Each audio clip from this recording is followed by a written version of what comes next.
Chapter 41. You are listening at novelfull.audio. The Soul Society buzzed with the news. Uehara Shiraha had taken down 50 hollows in a single strike. Uehara Shiraha was officially a legend. Everyone knew his name now, whether they had before or not. Officers and lieutenants alike were talking about it. Uehara Bayu's that strong. Taking out 50 hollows with one sword. That's captain level power, right? A captain at 20. Seriously? I was probably still digging in the dirt when I was 20. Rumor has it Uehara Shiraha's Zanpakuto is like Zaraki's, a permanent Shirkai. Are all permanent Shirkai Zanpakuto this terrifying? To freeze 50 hollows instantly, that's gotta be the strongest ice-type Zanpakuto ever. Another monster joins the Godei 13. Uehara Shiraha's fans, meanwhile, were all shouting, "So dreamy, Lord Uehara." Back in the First Division's tea room, Okiga Genshiro spat a mouthful of tea all over Chojiro Suzuki when he heard the report. This. Suzuki Chojiro was speechless, forgetting to even wipe the tea off his face. The two looked at each other, horror etched on their faces. A captain-level fighter under 30. They'd underestimated Uehara Shiraha, thinking he was just a status captain, but his strength was practically actual captain. At the Technology Development Bureau, Mayuri Kuratsuchi wasted no time getting his hands on the battle footage. Surrounded by bizarre equipment in his private lab, Mayuri Kuratsuchi fixated on the 50 frozen hollows in the video. Finally, he slammed a fist on one of his instruments. Damn it! Why can't I harvest any of the residual Zanpakuto Ryatsu? Why are these permanent Zanpakutos so messed up? Looks like I'll have to go there myself and stock up on some spare parts for sleeping number 5. In the 6th Division's barracks, a young Kuchiki Byakuya turned to his grandfather, Kuchiki Jinrei. "Grandfather, I want to go to Hueco Mundo." He tightened his grip on Senbonzakura. "Byakuya, you're undoubtedly a prodigy." Kuchiki Jinrei spoke seriously. "If you're going out of a sense of duty, then Hueco Mundo is a worthy destination to join the expedition, but if you're just going for competition's sake, then there's no point." Having seen the disastrous results of his son-in-law Kuchiki Hibiki's education, Kuchiki Jinrei adopted a hands-off approach with Byakuya, never criticizing him. A prodigy? Kuchiki Byakuya had never questioned this before, but now he was uncertain. When Uehara Shiraha and Ise Nanao returned to the Expeditionary Army's temporary base, they were met with a new attitude. Victory had lightened the mood of the Soul Reapers. Their expressions were less grim, less anxious. They looked at Uehara Shiraha with shock and admiration, the doubts and disdain of the past gone. That was the power of strength. Uehara Shiraha, however, remained unchanged. He strolled along as casually as if he was window shopping, totally relaxed. He didn't seem to think taking out 50 hollows was a big deal, and he didn't pay any mind to the shift in everyone's attitude. Then Kairaku Shunsui boomed in his signature exaggerated tone, "Our great hero returns." Seeing the dramatic change in Ise Nanao's aura, his grin widened even further. In such a short time, Ise Nanao had transformed from a rookie to a seasoned warrior. Kairaku Shunsui handed Uehara Shiraha a small sake bottle. "Supplies are limited, forgive me." "Good stuff." Uehara Bayu's eyes lit up. He took a swig and finished the whole bottle. The rich sake went down smoothly, instantly releasing a massive wave of spiritual power and particles throughout his body. Just like that, Uehara Bayu's depleted spiritual pressure and stamina were completely restored. This type of top-shelf sake was extremely rare. You couldn't buy it even if you had the money. Usually, only Soul Reaper captains and nobles got a share. "Nanao, you must be exhausted after all that fighting. Go get some rest." Kairaku Shunsui noticed that while Ise Nanao looked fine, she was close to her limit, both physically and spiritually. Ise Nanao glanced at Uehara Shiraha, who nodded. She bowed to both of them and went to rest. Once Ise Nanao was gone, Kairaku Shunsui said in disbelief. "Brother Bayu, I never expected you to be so powerful, a 20-year-old captain. I wonder if the old man was this strong back in the day." As the commander-in-chief, nothing was more reassuring than having an unbeatable ace up his sleeve. He instantly felt the weight lift off his shoulders and started scheming how best to utilize Uehara Bayu. Uehara Baiyu set down the empty sake bottle, belched, and said. Brother Jingle, I know you're cooking up some plans right now, but I have to tell you, I'm going rogue. What? Why? Kairaku Shunsui was baffled. They'd agreed to work together before coming here. Hueco Mundo was dangerous, sure, but with the two of them working together, failure was pretty much impossible. Uehara Baiyu shrugged. Plans change. I'm planning to charge into the Minos forest and hold off the Minos Grande. Otherwise, our soldiers are gonna take too many casualties. Plus, completing special missions was a good way to rack up merits and death god power, not a bad deal at all. Brother Baiyu, you're too good. Kairaku Shunsui pulled out another bottle of sake with a pained expression. Knowing Uehara Baiyu, he figured his friend was really going above and beyond this time. Most people wouldn't get this treatment. He figured it had something to do with his good looks. Uehara Baiyu snatched the sake without hesitation, then the two discussed the current situation and future strategy for a while. Not that there was much to discuss. Uehara Baiyu knew that even if someone was playing dirty, as long as the expeditionary force maintained a numerical advantage, the Hollows wouldn't be too much of a threat. The Hollows were tough to deal with in Hueco Mundo, sure, but in terms of high-end combat power, Zaraki Kenpachi and Kairaku Shunsui alone could dominate. Plus, the Hollows weren't exactly masters of teamwork, so the war was already decided. The only question was whether the Soul Reapers would scrape by with a miserable victory, eke out a small victory, or score a huge victory. The best strategy was to capitalize on the Soul Reaper's superior discipline and coordinated combat, advancing steadily. Chapter 42. You are listening at novelfull.audio. Inside a tent, heavily guarded, Shiroha Uehara stared at a screen. Just as he thought, White Album had leveled up from proficient to mastered. This S-class ability was on par with a Zanpakuto's Bankai. Both Universal Barrier and White Album were overwhelmingly effective against Jillians. A regular Zanpakuto Shirkai could never reach this level, and some Bankai couldn't either, like Bankai Iron Fist Cut Off Wind. This great master's S-class ability might not be as powerful as Yamamoto's Zenka no Tachi, but it was definitely comparable to Byakuya Kachiki's Bankai from early in the story. The next morning, Shiroha Uehara woke up early and finished his usual daily routines. He casually greeted the two Shinigami on guard duty, earning himself Spiritual Pressure +1, Universal Barrier +1. The two Shinigami were surprised, not expecting someone as important as Uehara Shiroha to be so approachable. Then, Shiroha Uehara saw Nanao Ise, who was energetic and looked tireless. Seeing Nanao Ise, who was eager to get started, Shiroha Uehara shook his head. Nanao, do you remember the basics of spiritual power control I taught you? Mr. Uehara, of course.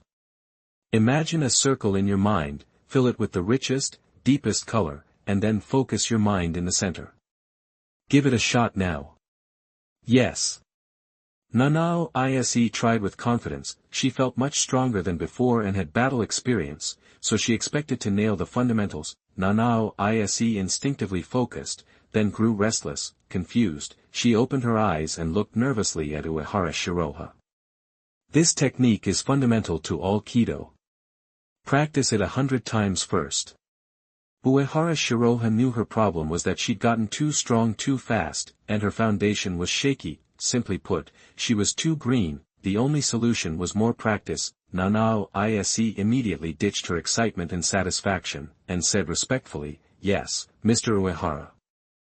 After dealing with Nanao Ise, Uehara Shiroha went to yesterday's battlefield. So many Jillians gathering so quickly meant there had to be an entrance to the Minos forest nearby. Sure enough, Uehara Shiroha soon found a hidden entrance in the distance. After getting through a thick layer of rock and sand, Uehara Shiroha found himself in a wide stone tunnel. The dark, deep tunnel sloped downwards. After walking for a while, Uehara Shiroha felt a sinister malice closing in, chilling the air around him. He also heard faint, terrifying roars. The sounds were different, but they all conveyed chaos, violence, and madness. Uehara Shiroha stayed relaxed and kept walking deeper into the tunnel. After a few flash steps, he reached the end of the tunnel and entered a rocky cavern. beyond the cavern lay a vast underground world. Moist rocks formed walls that divided the whole area, huge stones and trees grew straight up, punching through the barrier above, creating a dense jungle, gray-green moss.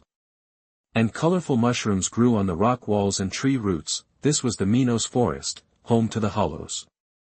Most of the hollows in the world lived here. It was also where the Gillians wandered. Needless to say, it was dangerous. Even captain-level soul reapers couldn't handle the endless onslaught of Gillians. Uehara Shiraha also noticed huge figures gathering and wandering beyond the stone forest. His spiritual senses picked up the powerful spiritual pressure of the great hollows, surging like a wave.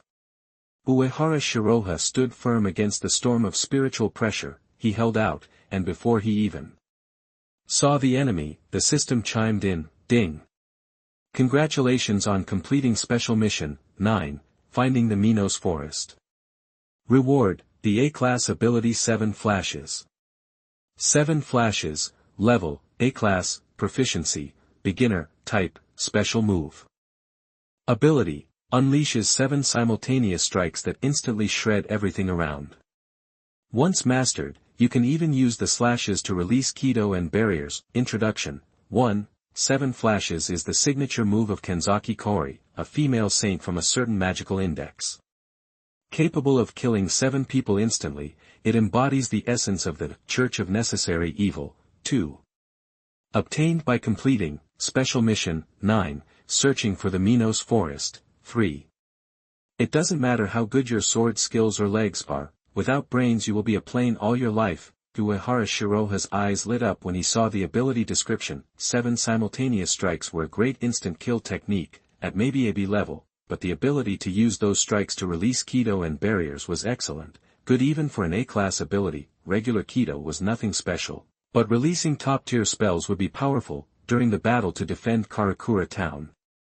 Captain Commander Yamamoto sacrificed an arm to kill Aizen, releasing the top-tier Hado, Ito Keiso.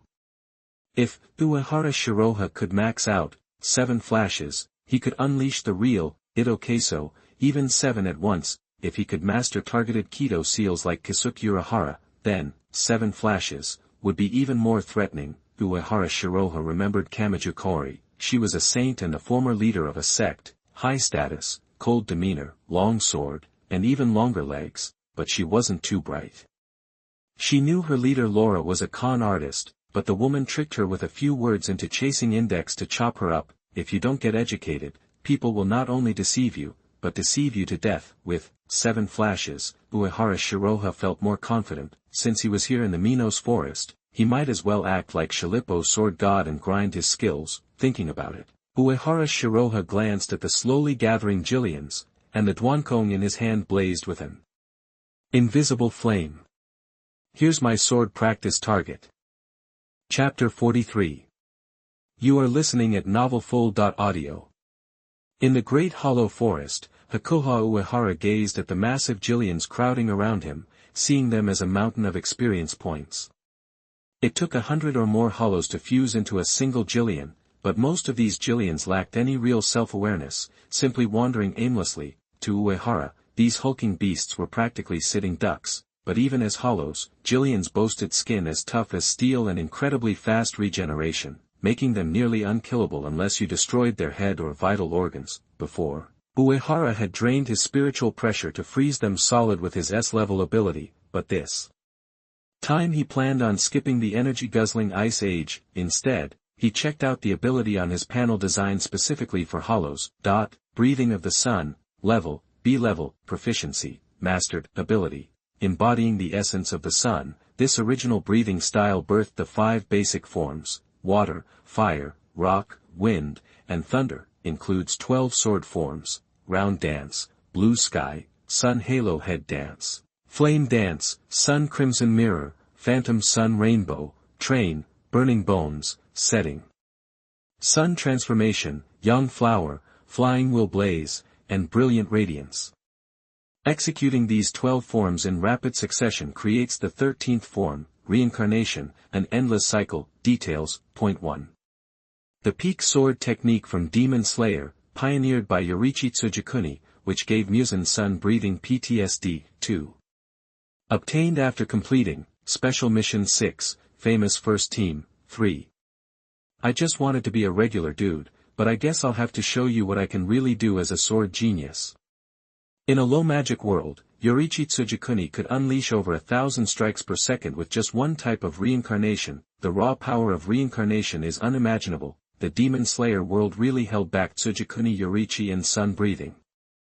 In the hands of Uehara, with his potent spiritual pressure, sun breathing and reincarnation would become even more powerful. He casually swung his sky-splitting sword, and an invisible flame scorched the space, its solar energy radiating a palpable aversion to all that was evil. As the Jillians lumbered closer, Uehara moved like lightning, cycling through the 12 sun-breathing forms. He didn't just stick to the moves. He embodied the essence of sun-breathing with every strike, unleashing his full potential. Uehara's swords blazed, dancing like a god of fire. Every strike found its mark on a Jillian, before he'd flash away to the next. Each wound inflicted by the sun-breathing sword erupted in flames. The searing spiritual pressure seeped into the hollows' bodies, igniting them from within. Wherever Uehara passed, pillars of fire rose, incinerating the Jillians. This was sun-breathing at its finest, a technique that hard-countered hollow regeneration. Finally, facing a large group of Jillians, Uehara inhaled deeply and declared,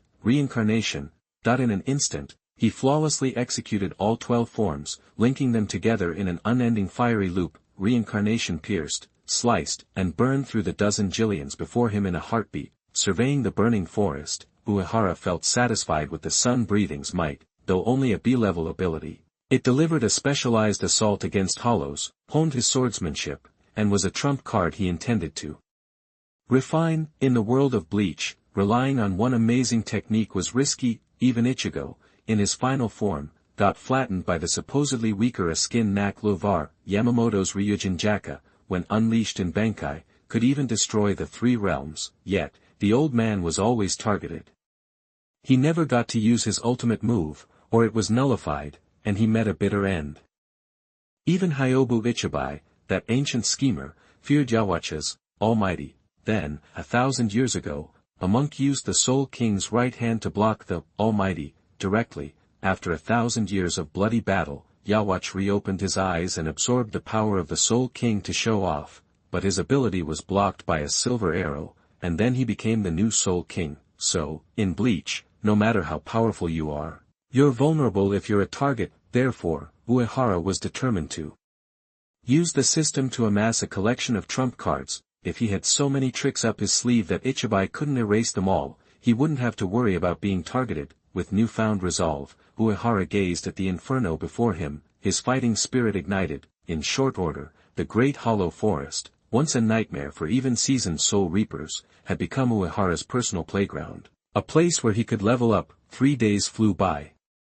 Uehara's proficiency with Zanpakuto combat, sun-breathing, and universal barriers increased dramatically. His power grew at an astonishing rate. Uehara stuck to the basics, Zanpakuto and sun-breathing, and because sun-breathing was so effective against hollows, his efficiency was incredible. Soon, the Technology Development Bureau received a report. Meanwhile, Soifan and Kenpachi Zaraki were discussing their next strategy with Shunsui Kairaku at the expeditionary headquarters. Standing beside them was Nanao Ise, her presence now noticeably stronger, thanks to her recent combat experience and Uehara's guidance. Nanao possessed the aura of a seasoned warrior. "Hey, aren't there any stronger opponents around? I'm getting bored with these chumps, they're not even worth sharpening my blade on." "Speaking of, where do Uehara go? When's that guy gonna come fight me?" Zaraki complained. At first, he'd been thrilled by the abundance of enemies. But after a bit of hacking and slashing, he'd lost interest. Even the mid-tier Ajuchas couldn't withstand a single blow. It was too easy. Especially after seeing Uehara's power, Zaraki grew increasingly impatient with these weaklings. Soifan was also dissatisfied. While he made significant contributions to the army's formation, he can't just do his own thing as the deputy commander. His actions are only slowing us down. Hearing this, Nanao wanted to argue, but considering Soifan's rank, she bit her tongue. However, she still shot the captain of the 2nd Division a look of disapproval. Nanao respected rules and regulations, but she believed that Uehara always had his reasons. The Technology Development Bureau sent this report. "Take a look," Shunsui said, producing a document with a knowing smile and handing it to Soi Fan. Sensing Shuansui's less-than-friendly smirk, Soi Fan frowned. She opened the document, and a look of surprise crossed her face. He took out thousands of hollows by himself. Is this report for real? Impossible.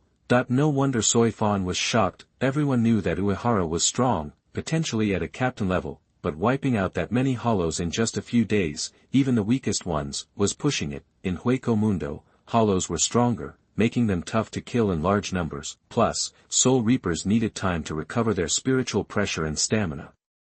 It was unbelievable that one person could fight non-stop and achieve such incredible results. Soi Fan knew she couldn't do it. Zaraki's left eye gleamed. I knew he was strong. Should have just killed him that first day. Shunsui shrugged. I find it hard to believe too, but it's the truth. Shiraha has already exceeded the expedition's goals on his own. While Nanao and I miss him and hope he returns soon, he's definitely more efficient than all of us combined. Hearing this, Nanao blushed, glared at Shunsui, and then puffed out her chest proudly. Soi Fan was speechless. He'd already exceeded their goals, and her earlier accusations made them look even worse. Chapter 44. You are listening at novelfull.audio. Uehara Hakuba was clueless about the events at the temporary headquarters. Honestly, even if he did know, he wouldn't have given it a second thought. His life now revolved around completing his assignments and then spending every spare moment mowing down hollows to level up his power. Usually, finding worthy opponents to train against was tough, but this constant feeling of getting stronger by the minute. It was intoxicating. So, these days, he'd been on a rampage, pushing straight to the heart of the great hollow forest. Your average captain would have burned out long ago, unable to keep up this pace. Even if their combat skills could handle it, their spiritual pressure, stamina, and mental fortitude would have crumbled. But Uehara Hakuba was different. Sure, he wasn't blessed with some freakish physique like Kenpachi Zaraki, but he was a stand user. A stand is the manifestation of your life force and mental strength. The stronger the life force, the stronger the stand, and vice versa. After all, bleeding out is just a flesh wound to a stand user, so, the stronger the stand, the tougher the user becomes. Every time his white album proficiency went up a notch, Uehara Hakuba's vitality and recovery abilities got a huge boost. That's why Kairaku Shunsui was so jealous of him. Uehara Hakuba basically had iron kidneys. Now that he'd mastered white album to a great extent, Uehara Hakuba's constitution was on par with monsters like Kenpachi Zaraki. Plus, thanks to his space and shadow clones, he could rest whenever he wanted, giving him insane endurance. Even after days of non-stop fighting, Uehara Hakuba was still pumped and ready to go. After incinerating another horde of Jillians, he picked up a spiritual pressure signature in the distance. It was definitely hollow, but it was different. He glanced up and spotted a figure approaching. The guy had short, reddish-brown hair, wore a standard Shinigami uniform, and sported a hollow mask resembling an antelope skull. Definitely a unique look. Recognizing the getup, Uehara Hakuba knew exactly who it was. Bushido, the legendary badass who'd been carving up hollows in the Great Hollow Forest for centuries. Bushido stopped in front of Uehara Hakuba. He stared at the burning wreckage of Jillians and exclaimed, "You did all this? What division are you with, Captain?" That he figured he'd be rusty at conversations, considering he hadn't spoken to anyone in ages, but the words just tumbled out. The sight before him was just too mind-blowing. As far as he remembered, only his buddy Kenpachi Kuriyashiki could pull something like this off, and that was with his Bankai unleashed. So, this kid had to be a captain. "I'm Uehara Hakuba, 7th seat of the 1st Division, not a captain." Uehara Hakuba replied, studying Ashido with interest. In the stories, Ashido was a stone-cold loner, never one for chit-chat. When he rescued Rukia from the Great Hollow Forest, he didn't even bother trying to get to know her, just attacked her. But right now, he seemed pretty chatty. Huh? Ashido's eyebrows shot up. 7th seat in the 1st Division. Has the Godiai 13 gotten this strong? Someone this powerful is just a 7th seat. Are things really that dire? That if that were the case, would he be just a regular Shinigami if he went back now? He yanked off his mask, his brow furrowed. "My name is Ashido. I'm a Shinigami, too. A long time ago, my team and I came here chasing after hollows that were attacking Rukongai. After that, I stayed behind to keep killing them. Thanks for your service. You're a hero. Uehara Hakuba said with a nod. He had no problem with people who had that kind of conviction. Besides, if everyone in the Godii 13 was like this, he could kick back and relax. Ashido replied flatly, my comrades all died by the hands of hollows, right in front of me. I just want to avenge them. This is the hollow's nest, after all. Almost all the hollows that show up in the real world come from here, so, I've been killing hollows here every day. Have there been fewer hollow attacks in recent years? Would you say that he wasn't trying to brag? He just needed to know if all these years of effort had actually made a difference. I'm sorry, but no, Uehara Hakuba said, knowing full well that certain people wanted the hollows around. To those who prioritized the bigger picture, Ashido's actions were pointless, maybe even detrimental. That's why Uehara Hakuba was determined to get stronger, just so he could shove it in those people's faces and say, I am the bigger picture. Ashido's expression darkened, but as he surveyed the inferno of hollows around him, he perked up. If a powerhouse like you is here, my failure doesn't matter. Then, Uehara Hakuba filled Ashido in on the Hueco Mundo expedition. So, it's the 11th Kenpachi already. Kuriyashiki. Ashido trailed off, then asked, want to come back to my base and recover? This powerful Shinigami must be exhausted after such a brutal fight. His base was relatively secure, a place for Uehara Hakuba to rest. Uehara Hakuba accepted the invitation. Later that day, Ashido and Uehara Hakuba were inside a cave. The entire cave was protected by a barrier that blocked spiritual pressure and sound. A small fire crackled between them. Ashido was carefully roasting a bunch of multicolored mushrooms. On skewers, as he cooked, he smeared some dark green moss on the mushrooms. Finally, Ashido handed Uehara Hakuba a skewer of what looked like the world's worst food. Uehara Hakuba eyed the blackened, slightly green mushrooms and decided to give it a shot. For one, Ashido had been eating these things for years with no ill effects, so they couldn't be too bad. And even if they were bad, he had his horse charm. And another, Uehara Hakuba was genuinely curious about Hueco Mundo cuisine. He remembered a Dao Yugen aura from the stories who loved Hueco Mundo cuisine and even wanted to become a chef, maybe because the place was so barren. Only the tastiest things could thrive here. After taking a bite, Uehara Hakuba's eyes widened. Damn, that's good. Worth a drink. That even a gourmet like Uehara Hakuba couldn't find fault with the flavor. It was completely different from anything he'd ever tasted, something unique and incredibly delicious. He grabbed the wine glass on the ground, took a sip, and then another bite of the mushrooms. Ashido followed suit. As soon as the wine hit his throat, a look of nostalgia washed over him. It had been ages since he'd had wine like this, since he'd even seen another Shinigami. Chapter 45. You are listening at novelfull.audio. In an empty cavern, Ashido and Uehara Bayu, fueled by a good meal, were going at it. Uehara Bayu knew Ashido was strong and wasn't about to pass up a good sparring partner. Ashido, in turn, was curious about Uehara Bayu's abilities, so, they engaged in a friendly but intense exchange. The moment they clashed, Ashido's blade flashed out, aiming a direct strike at Uehara Bayu's right arm. Reacting instantly, Uehara Bayu parried, but the second their blades met, Ashido vanished. Fast. Uehara Bayu was taken aback, quickly pinpointing Ashido's position to his right rear.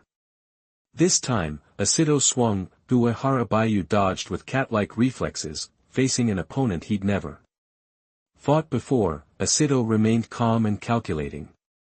He kept his distance, constantly probing, yet his blade never strayed far from Uehara Bayu's vital points. They exchanged blows using only flash steps, swordplay, and basic slicing techniques. For centuries, Ashido had used these core Shinigami skills to slaughter countless Jillian and Ajuchas.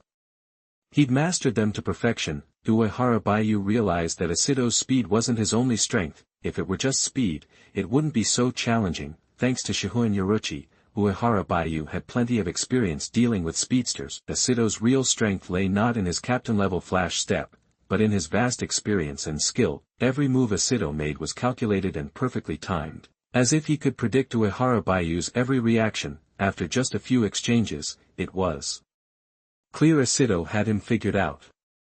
That was experience talking. Uehara Baiyu thought, this guy's been cutting down hollows in Hueco Mundo for centuries. His combat experience is insane. Of course, Uehara Baiyu wasn't using his system abilities, he wouldn't. His whole reason for sparring with Asido was to learn those combat skills and gain experience, areas where he was lacking. This was the perfect chance to catch up. After their bout, Uehara Baiyu sat in the cave, eyes closed, while secretly deploying shadow clones in the dimension pocket. They'd witnessed the entire fight. Every time Uehara Baiyu absorbed a clone's memories, he relived the high-stakes battle from a fresh perspective. He hadn't had time for focus practice before. Now that he had the chance, time was no object. He threw himself into the sparring with Asido. 10 days flew by. Asido, always stoic, stared at the blade at his throat, an expression of disbelief on his face. It mirrored the look he'd given Uehara Baiyu when they first met. He still couldn't believe Uehara Baiyu had surpassed him. 10 days ago, Asido had been able to hold his own, even dominate, thanks to his experience. Now, no matter how hard he fought, he was at a disadvantage. Uehara Baiyu had closed a centuries-old gap in just 10 days. His growth was monstrous. Asido admitted sincerely, "You've surpassed me in every way. You're a genius. Come on, I learned a ton from you, or I wouldn't have improved so fast." Uehara Baiyu sheathed Danku. The training had pushed Uehara Baiyu to new heights. Before leaving, Uehara Baiyu left Asido a few bottles of his best sake and then left in style. He never asked Asido if he wanted to return to Soul Society. He already knew the answer. For Asido, staying was proof his comrades had existed. He'd never leave. Asido watched Uehara Baiyu go, a complex mix of emotions swirling within him. Then, he turned and resumed his hollow hunting. Meeting Uehara Baiyu had made his past efforts worthwhile. Knowing he'd helped a gifted Shinigami, even a little help was enough. Back at the expeditionary headquarters, Uehara Shiraha returned to his lavish private room and completed his daily tasks. Ryatsu +1, 7 flashes +1. A surge of warmth coursed through him. Uehara Shiraha felt his Ryatsu had increased. The high concentration of spirit particles in Hueco Mundo made Shinigami grow faster than in Seriidii. Combined with the system rewards, Uehara Shiraha's progress was even faster. He opened his character panel. Name, Uehara Shiraha. Hakuha, position, 7th seat of the 1st Division. Ryatsu, mid-tier captain level. Zanpakuto, Danku, 2nd stage Shirkai, swordsmanship, captain level. Hand-to-hand combat, captain level. Kido, captain level. Flash step, captain level. Abilities, Point 1. Shadow Clone Technique, B rank, fully developed, Point 2. Stand, White Album, S rank, fully developed, Point 3. Breathing Technique, Sun Breathing, B rank, mastered, Point 4. Angel Power, Universal Barrier, S rank, proficient, Point 5. Magic Move, 7 flashes, A rank, proficient, items, Point 1. Camouflage Glasses, B rank, Kryptonian Creation, Point 2. 5 Thunder Curse, C rank, Cultivation Talisman, Point 3. Death Aura Gloves, D rank, Supernatural Creation, Point 4. Horse Talisman, A rank, Magical Creation. The panel looked much better. His core Shinigami skills were all at captain level, the kind that were solid and flawless, that alone could take down a seated officer, and Uehara Baiyu had a variety of powerful abilities. For a Shinigami, Ryatsu was fundamental. Without it, combat power was unsustainable, but to survive in the world of Shinigami, you needed a unique skill. The most unstoppable was a well-rounded genius like Aizen. That was the path Uehara Baiyu was taking. Others might have one unique skill, but he wanted to master a team, become an all-rounder with no weaknesses. His plan was simple: take on more special tasks and practice until he was unbeatable. A knock sounded on the door. Chapter 46. You are listening at novelfull.audio. When Uehara Shiraha stepped out of the room, he saw Kairaku Shunsui with his usual goofy smile and Ise Nanao, looking a little anxious. "What's up?" Uehara Shiraha asked, figuring something was wrong from their expressions. Kairaku Shunsui calmly explained the situation. "We've got a problem with one of our intel outposts. Captain Soifong went to check it out. Just now, the tech department detected a massive spike in her spiritual pressure. Looks like she might have activated her Bankai. We've lost contact with her." I've already sent a message to Captain Zaraki asking for backup. But just to be safe, you should head over there too. Kairaku's calm demeanor seemed to reassure Ise Nanao. Uehara Shiraha's mind raced at the news. Ever since those hollows inexplicably ganged up on the 11th Division, he'd suspected someone was pulling the strings. Soifang getting ambushed just confirmed it, but this was also a decent chance to stretch his legs. Lately, the hollows in Hueco Mundo weren't giving him much of a workout. His power level was already beyond that of a typical captain, and a little flexing wasn't going to hurt, so he accepted the mission without hesitation. Get the sake ready. I'll be back before you know it. As Uehara Shiraha vanished in a flash, the worry on Ise Nanao's face shifted to a look of determination, pride, and a touch of frustration. This time, she didn't even ask to join him. Ise Nanao understood that she wasn't in Uehara Shiraha's league anymore. Nanao, you look a little bummed, huh? I get it, Kairaku Shunsui said, adjusting his hat. This is war. No one's innocent, and no one can sit on the sidelines. But I'm betting Baiyu will come through just fine. Meanwhile, in the endless desert, Kenpachi Zaraki was tearing across the sands with his Zanpakuto, kicking up plumes of yellow dust. He was like a yellow dragon, blasting through the landscape. As he charged onward, Kenpachi Zaraki double-checked. Yachiru, you sure this is the right way? You positive I can trust your so-called intuition? Totally, Kenpachi. Yachiru, perched on his back, patted her chest confidently. This is the shortcut, no doubt.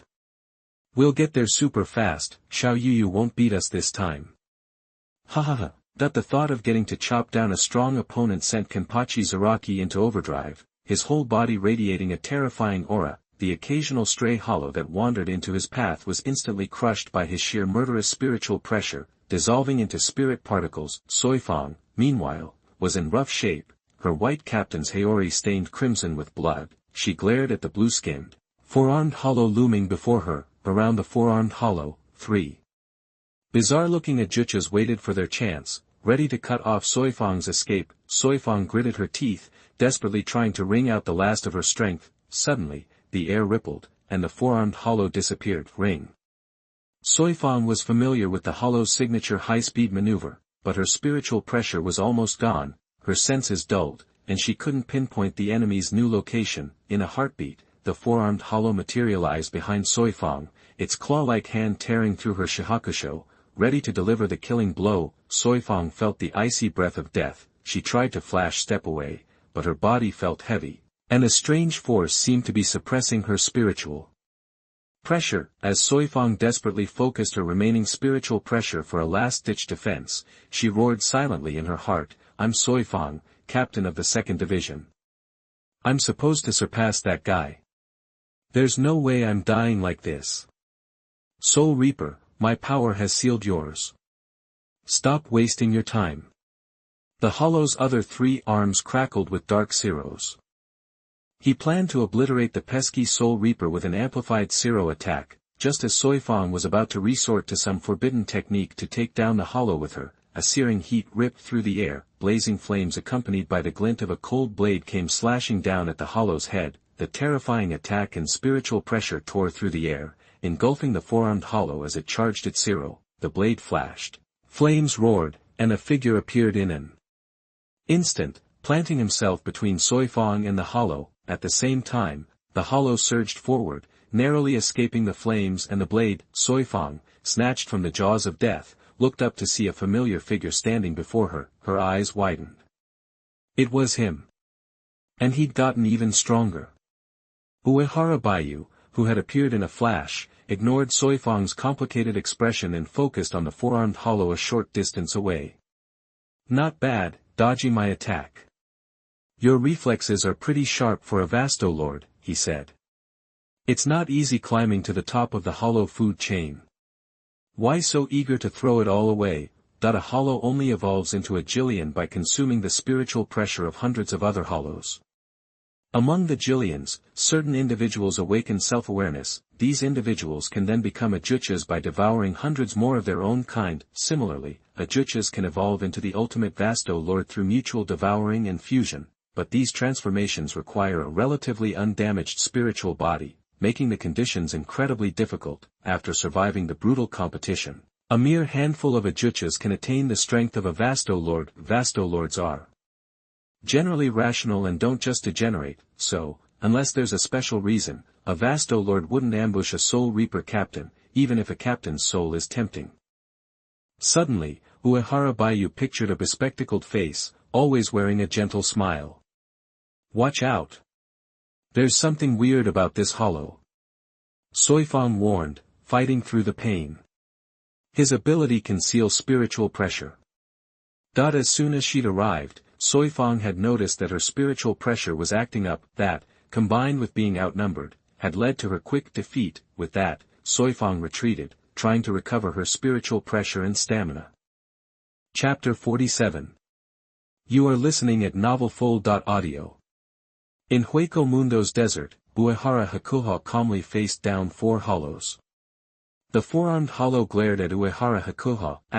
This Shinigami is dangerous. He'd felt a deadly threat from the guy's slash and the flames that came with it. That's why he'd activated his ring and bailed out in the nick of time. He couldn't believe such low spiritual pressure could almost take him out. He was one of the top hollows, with super tough skin and crazy regeneration. Behind him, the 3 ajuchas who'd been so cocky suddenly looked horrified.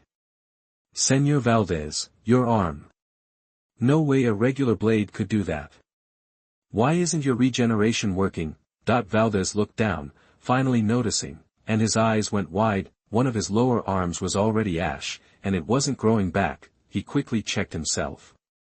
Not only was his regeneration suppressed, but his other abilities were weakened too. His eyes narrowed. Just 1 strike did this. If I'd hesitated a second longer, he eyed Uehara Hakuha warily.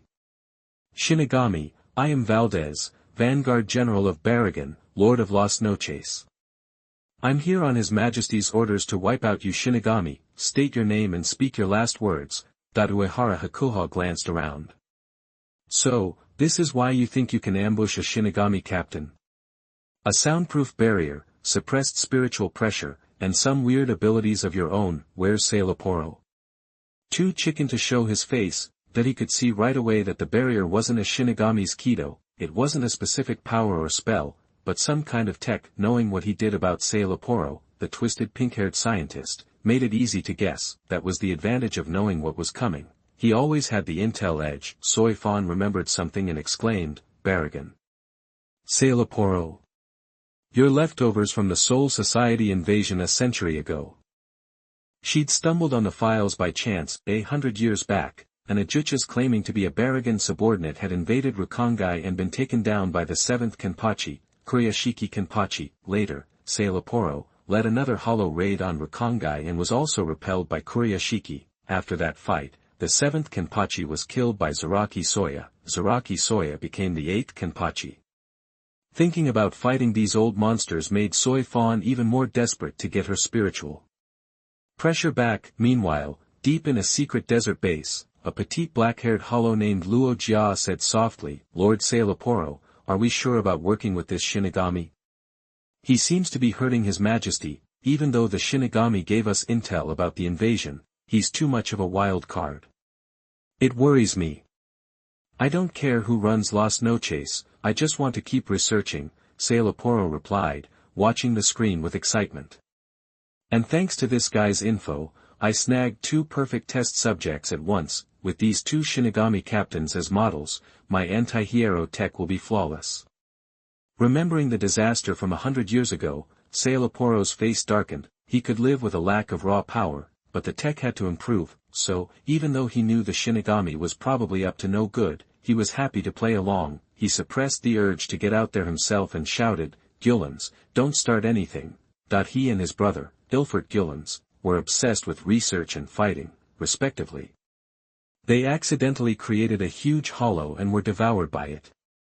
Their souls merged and consumed the hollow's soul, becoming a super Vastlord, but they had different goals now, which created problems. Sailaporo was constantly being pulled in different directions, keeping him from his research. Valdez's face twisted after hearing Uehara Hakuha. You know Sailaporo's name, but who gave you permission to speak it?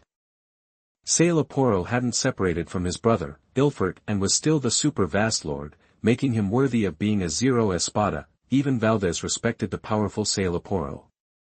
Your arms back. Shall we get started?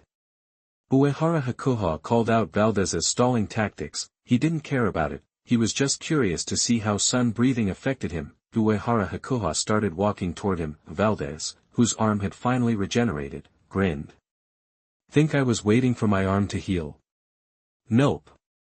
I was waiting for you to step into my trap. My ability isn't just blocking, it's releasing too. That he clapped, and a thunderous sound erupted. A weird cylinder made of white cocoon silk popped into existence, and then unleashed a torrent of fire at Uehara Shiraha. Instantly, the flames formed 5 fire dragons and charged. Uehara Shiraha rushed forward, the flames grew larger, burning everything. The dragons surrounded Uehara Shiraha, threatening to turn him to ash. Valdez laughed, clapping his hands. Shinigami, how does it feel to burn to nothing? That he was certain he'd won. He had total faith in his strength, plus Sailaporo's deadly trap. The 2 Shinigami were done. Soifan's face fell. Uehara Shiraha, get out of there. That she recognized that move for what it was, high-level Hado number 99, 5 dragons destruction. She didn't have time to think about how Valdez knew a Hado that most Shinigami captains couldn't even use. She moved to help him, but Uehara Shiraha's voice cut through the flames.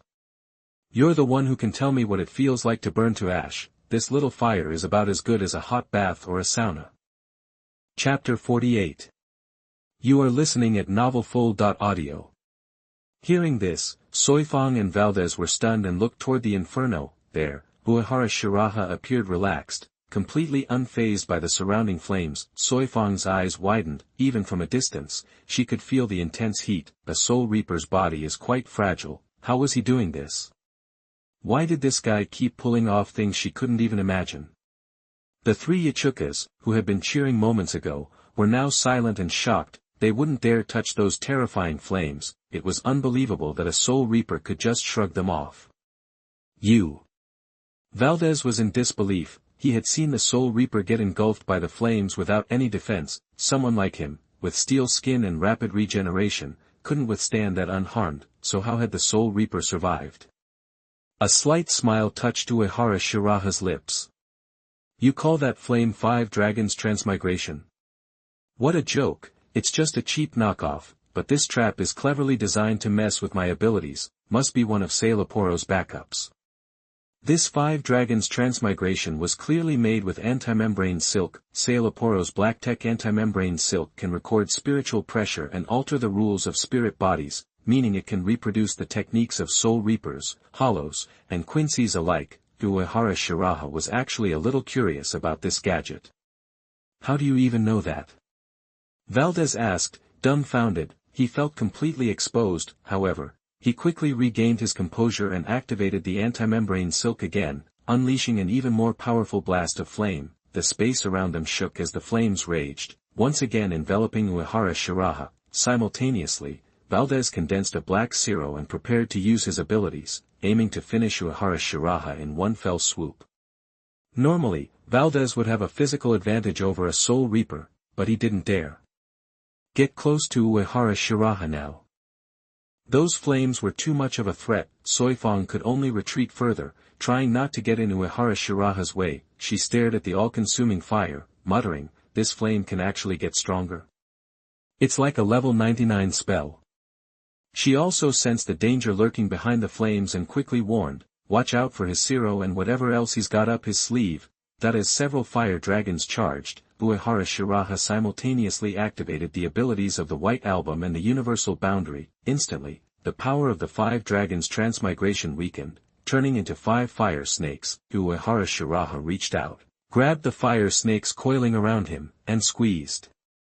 The flames, normally intangible, seemed to solidify in his grasp and were crushed. The next second, he drew his sword and deflected the incoming Black Zero, having weathered the opponent's attacks without a scratch. Uehara Shiraha's gaze hardened. Now it's your turn to get burned. Valdez watched as Uehara Shiraha vanished into the flames. Snap, he retreated instantly, maximizing his sensory range. At the same time, the 3 Yachukas fired their Zeros at Uehara Shiraha. but Uehara Shiraha's spiritual pressure was dense, and his defenses were amazing, not to mention the omnipotent barrier that blocked everything. Their weak zeros didn't even scratch him. After 2 flash steps, Uehara Shiraha was right in front of Valdez. Seeing him approach, Valdez smirked. Just one more step, and the Soul Reaper would be in range for his ability to work at full power. Then, the Soul Reaper would be at his mercy. A Hollow's body is like a Soul Reaper's Zanpakuto. Hollows are like Soul Reapers in Bankai, with powerful abilities. Think Barragan's Respira, or Haribel's ability to create and control water, or Coyote Stark's infinite zeros. In comparison, Valdez's spiritual pressure sealing ability was pretty average. But with the barrier amplifying it, its power was increased tenfold, enough to shut down even a captain-level Soul Reaper in close quarters. Just as Valdez thought his plan was working, Uehara Shiraha stopped just outside his range. Did he think Uehara Shiraha wouldn't see through such a simple trick?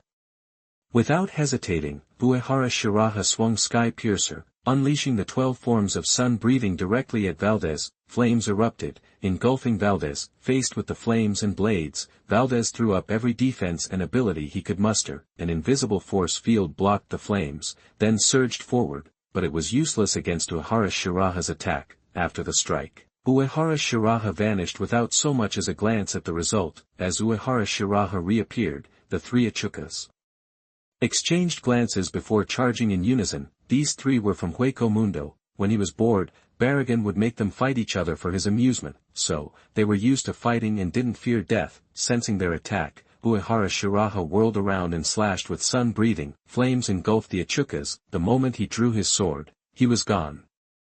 Hado number 4, Byakurai.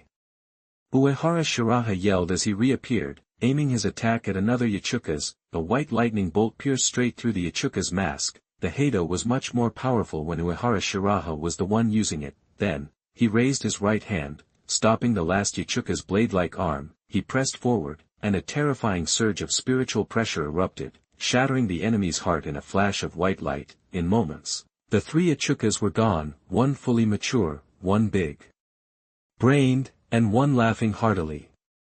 Witnessing this, Valdez turned and fled. He didn't want to die in a place like this after finally evolving into a vast lord. Is that all there is to being a vast lord, the pinnacle of all hollows?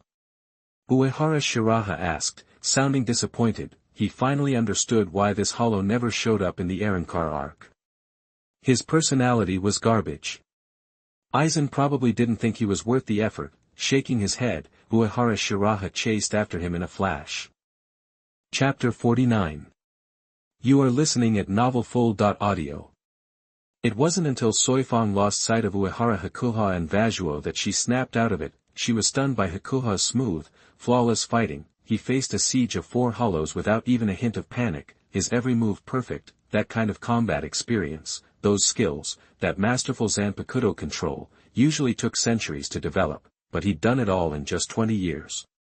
How could anyone ever surpass a monster like that? The cold moonlight washed over the sand dunes, painting a desolate, lonely, end-of-the-world scene. Even the crescent moon seemed to give off an ominous vibe. Then, heavy footsteps shattered the silence. Valdez was running for his life, pouring everything he had into it while his senses stretched out, searching. Vashu's senses were sharper than a Soul Reaper's spiritual awareness. At the same level, his reaction time was faster than the Soul Reaper's flash step. Valdez was sure he could outrun them, if he could just reach that person. Reincarnation. Hakuha suddenly appeared behind him. In an instant, the 12 forms of sun breathing came alive in a fiery dance. Each flowed into the next, a blaze of fire that threatened to consume everything. At the critical moment, Valdez unleashed the full force of his ability. He roared, "A mere Soul Reaper can't kill me." But Hakuha's flash steps and sword were too fast, exceeding even Vajuo's heightened senses. Valdez was instantly engulfed in a reincarnation sword dance. Flames shot into the sky, painting it red. Valdez pushed back with his innate ability and spiritual pressure to scatter the flames, turning to flee. At full power, his spiritual pressure was like a crushing weight. In this state, Valdez's speed and defense were at their peak. But even a Vashan-level hollow couldn't maintain that state forever. Even so, he hadn't completely evaded reincarnation. As he stumbled away, Valdez realized he'd lost all feeling in the right half of his body. It was completely burned, and the air reeked of melted plastic. This enemy was just too much, unbelievable defense, and every blow lethal. How could he win? Valdez, who wasn't exactly brimming with fighting spirit to begin with, was on the verge of collapse. All he could do was gather his remaining spiritual pressure and keep blasting out abilities and dark hollow flashes. Hakuha casually waved a hand at the incoming attacks. Flying Will Yangyan. Ice hockey, that he arrived in a whirlwind of sword, flame, and frost. The clash of ice and fire was too much for Valdez. Even at full power, the left side of the hollow was frozen solid, while the right was scorched by flames. Hakuha seized the opportunity, launching into the 12 forms of sun breathing again. The terrifying 13th form, reincarnation, set the sky ablaze once more. This time, Hakuha didn't hold back, his spiritual pressure punching through all of Valdez's defenses. A towering pillar of fire consumed the hollow. When the flame subsided, Valdez collapsed, a broken heap on the ground. Hakuha walked over and calmly delivered the final blow. Looking at the charred, unrecognizable remains of Valdez, he shook his head. You had a good foundation for a vassal. If you'd worked harder, you might have had a chance to escape. Valdez had potential and remarkable abilities, but his willpower was just too weak. Plus, sun breathing was particularly effective against these hollows. The battle ended with a whimper. Hakuha was disappointed. Hueco Mundo just wasn't cutting it these days. In any sense, he didn't take these hollows seriously. Not even the vassals. Sailaporo Grands and Barragan Rosenbarn were strong, sure, but one was obsessed with research, and the other with leisure. Neither had the heart of a true warrior. Barragan was a lost cause. If Hueco Mundo was going to be revived, it would take Aizen. Barragan, the fake king of Hueco Mundo, just sent his subordinates to their deaths and didn't even have a decent palace or queen. Aizen Sosuke, the real king, was bold in his innovations, breaking the old systems and introducing a more competitive, humane system with the espadas. Look at their huge palaces and lowly subordinates. It was like modern people beating up primitive people. Hakuho remembered Sailaporo's trap in the barrier. That guy was obviously targeting them with precision, meaning he'd gotten detailed intel on the Soul Reaper captains. Even common Soul Reapers probably hadn't heard of the 99 forbidden spells like 5 Dragons Destroy. Most of the captains couldn't even master it. The 5 Dragons Destroy was one of Aizen's trump cards, so it was likely Sailaporo had copied it from Aizen and gotten the information. In other words, the two had already made contact. Aizen was probably already moving against Hueco Mundo, otherwise, he wouldn't have set up this ambush. It wouldn't be long before Hueco Mundo's large hollow laboratory was completely taken over by Aizen. Then hollows would be everywhere. He hoped those hollows would offer some surprises. If nothing else, Hakuha was curious if they tasted good. Even Yawach had a special bondage setup, so they had to be tasty. Just as he was imagining the fun to come, Hakuha heard the crisp sound of a bell. A terrifying spiritual pressure and killing intent surged like a flood. He reacted instantly, whirling around to block the attack. Asterisk clang, star, metal crashed against metal as Hakuha's right hand stopped the weapon coming from behind. He looked up. Kenpachi Zaraki, face twisted in a bloodthirsty grin, glared at him with his one good eye. Hakuha's hand was firmly holding Zaraki's Zanpakuto. The slender, curved, even broken Zanpakuto in front of him didn't look like much. But that broken blade had effortlessly killed the previous Kenpachi. Anyone who knew about it understood how terrifyingly lethal it was. But under the universal barrier and spiritual pressure, Hakuha's hand didn't even have a scratch. Kenpachi's grin widened at the sight, his eye gleaming with ecstasy. Awesome! Just what I wanted. Faced with the young Soul Reaper in front of him, the long-lost thrill made his body tremble slightly. The air crackled with killing intent and battle lust. Just as Zaraki was about to explode with excitement, a pink head popped out from behind him. Wide eyes, a round face, and an innocent expression. It was none other than the 11th Division's lieutenant, Yachiru Kusajishi. Yachiru clapped her hands and cheered, looking at Uehara Shiraha with unconcerned admiration. So strong. Zayuya is so strong, that the lieutenant was cheering on her captain's opponent. She knew Zaraki was happiest when he found a powerful enemy to fight to the death. Hakuha, looking relaxed as ever, said to the berserker. I know you're eager, but take it easy. Didn't you tell me to let me chop you first last time? Why are you attacking me first? Isn't that backwards? That without hesitation, Zaraki ripped open his death tyrant suit, revealing his rock-hard chest, and bellowed. "Come on, hit me with your best shot. I'll let you hit me twice this time. Neck, eyes, whatever you want. You asked for it." Frozen space-time capsule. Hakuha drew his sword instantly, the white album activated, unleashing a blast of ultra-low temperature. Endless cold air froze Zaraki's huge form solid, thus, an ice sculpture with a wild expression was created. Just before the cold hit, Yuichiro jumped back and glared at Hakuha. "Xiao Yuyu, you can't bully Aegean like that." "Got it." Hakuha waved his hand, and an icicle encased Yuichiro, freezing her solid. Looking at the large and small ice sculpture sparkling in the moonlight, Hakuha nodded in satisfaction. A family should be complete. Then, he took off running. The sharp blade and terrifying spiritual pressure shattered the ice around Zaraki. He glared at the direction Hakuha had disappeared, cursing. "Bastard! Damn you!" Zaraki rarely had to defend. The Zanpakuto's ability didn't do much physical damage, but it messed with his head. Being frozen so he couldn't fight was worse than death. That ability was annoying. For the first time, he regretted wearing the eye patch that restricted his spiritual pressure. Otherwise, he wouldn't have been frozen so easily. After cursing, he slashed at the ice around Yuichiro. "Xiao Yuyu! How annoying!" Freed, Yuichiro was also muttering, her face twisted in displeasure. She hated being frozen. Hakuha didn't know or care if the two captains of the 11th Division were happy or not. He was plenty happy. He had endless wine on the table, and a beautiful girl was giving him an attentive massage. Nanao's face was fresh and beautiful, as she massaged his shoulders and back with her small hands. She secretly used some Soul Reaper techniques. Hiss. Hakuha sucked in a breath, feeling the comfort wash over him. He couldn't help but say, "Not bad, your massage skills are improving." He took a sip of wine, savoring the spiritual power surging through him. Then, he changed the subject. "But, Nanao, you've been learning bad habits. Using your teacher as an experiment, no less." Her technique was awkward, clearly her first time. She probably figured he was tough and wouldn't mind. It was true that his spiritual pressure alone was enough to withstand her full-strength attacks. Nanao's massage had been a bit lacking before, but now the strength was just right. Nanao chuckled behind him. Hakuha felt that she'd become a bit foolish lately. The serious, solemn Nanao of his memories was fading away, but maybe this was the real Nanao, and he thought this version was pretty good too. More lovely. Meanwhile, Shunsui Kairaku was reporting the latest battle situation to the Soul Society with a relaxed air.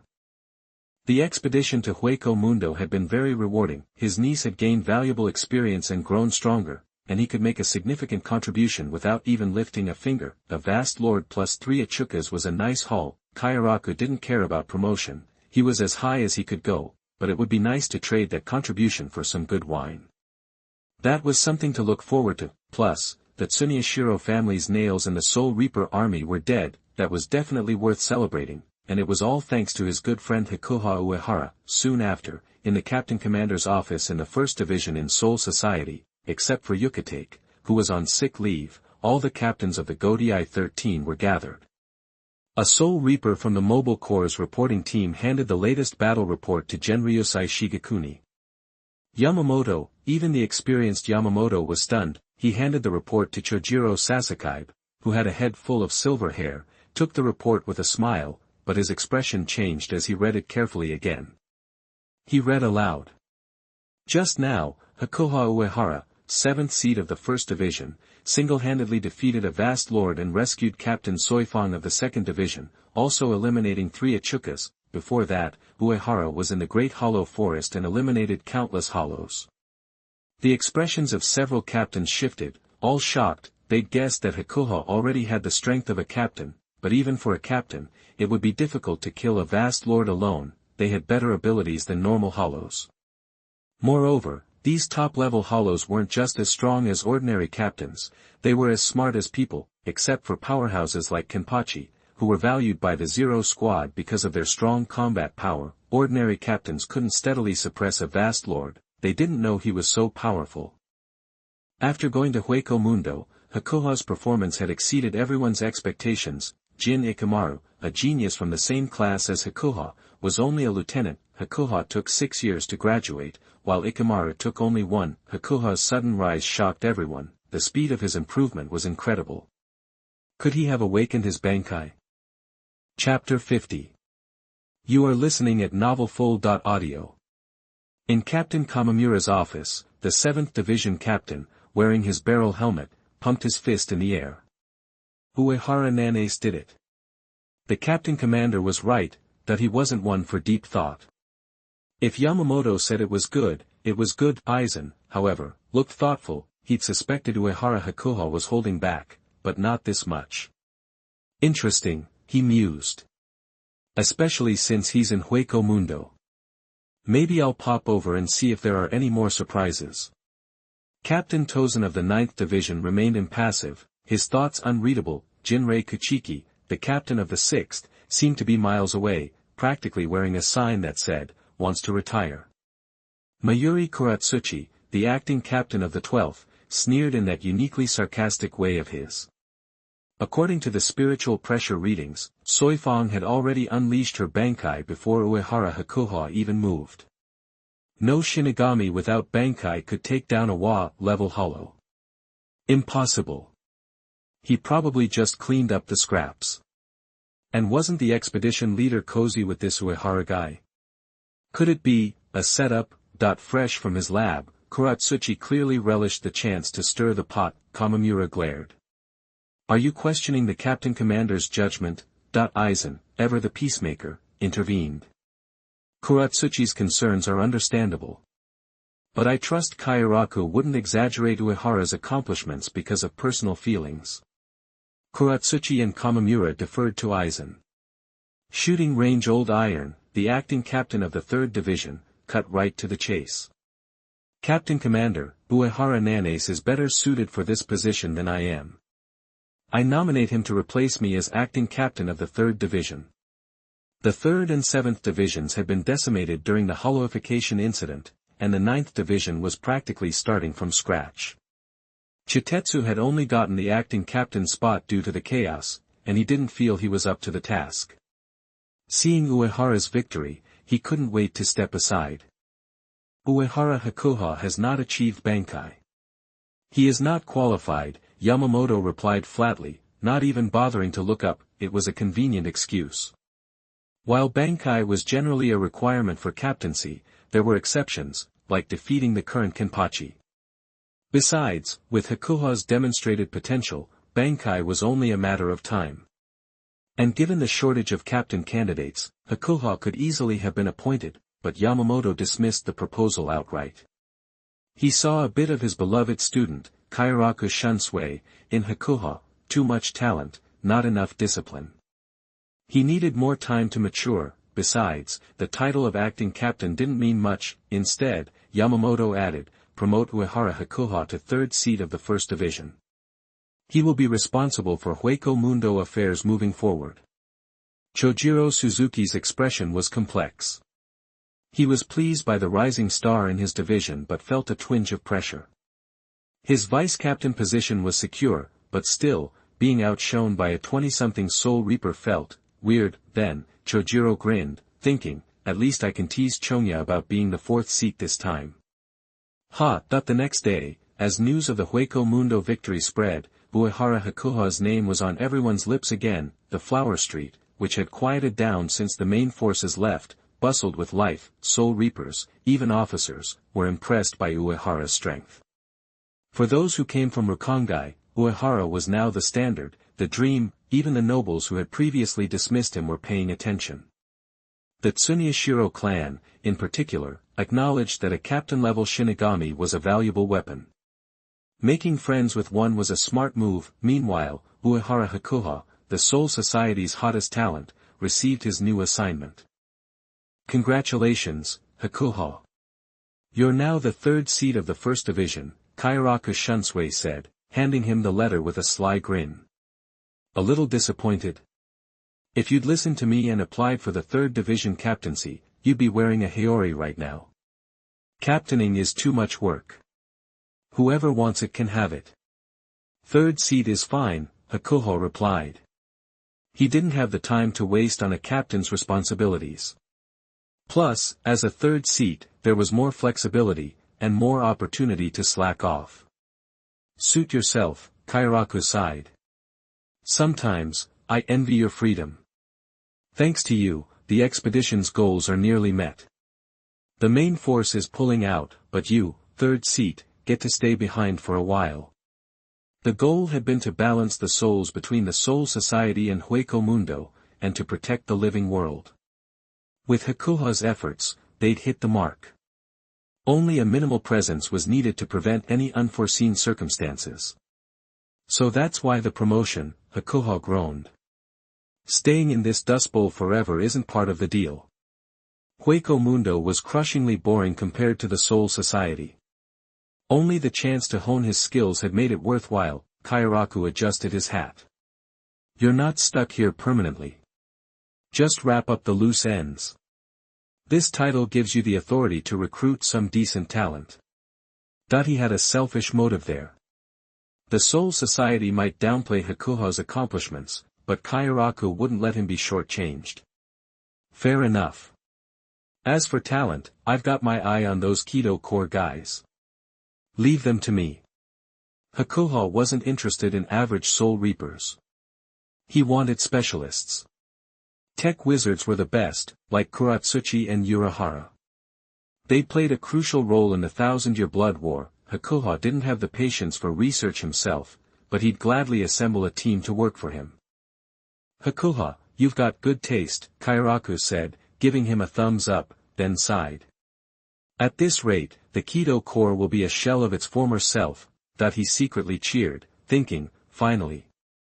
Kairaku believed other armed forces shouldn't exist, and he wished that the nobles wouldn't be so arrogant. The Kido Corps were talented soul reapers, yes, but it was better to give them to Uehara Shiraha than to let Kuratsuchi Mayuri exploit them. With this, Uehara Shiraha now had a group of technical personnel in his hands, as they headed for the Hueco Mundo gate. Kenpachi Zaraki and Yachiru Kusajishi gave Hakuha a resentful look. Hakuha smiled and said, "Stop looking at me. Miss me anytime. Also, it's getting cold, so wear a layer of clothes." Humph. Kenpachi snorted, grabbing his zanpakuto and walking through the gate. "Thanks for the rescue. I will find a chance to repay you for this kindness." Soifang said in a cold face, "But I will definitely surpass you." That she was very grateful to Uehara for saving her. At the same time, Soifang was really unwilling to give up, and didn't want to admit defeat, although, she also knew that it was difficult to surpass this man. Uehara admired Soifang's character and encouraged her. "I have high hopes for you. Keep working hard. You will have a chance to reach my current level in your next life."